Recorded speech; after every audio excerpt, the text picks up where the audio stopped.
Installing two-factor authorization 2FA on the Bit.team exchange. Once you have successfully logged in to the exchange, click on the icon of your profile and select Profile. On this page, in the Settings section, activate the two-factor authorization slider.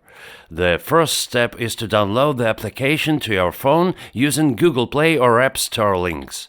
Click Continue. Now, in the downloaded application, click the plus button and select Scan Barcode.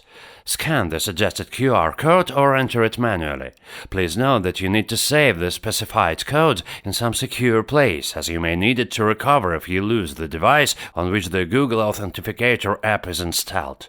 Click Continue. Enter the code from the installed application in the suggested field and click Send. Upon successful activation, you will see the activated slider Two-Factor Authorization. And the next step, for the safety of use in the exchange, activate the slider Use 2FA to confirm the withdrawal. And to use the smartphone to confirm the withdrawal, you need to go through the KYC verification procedure.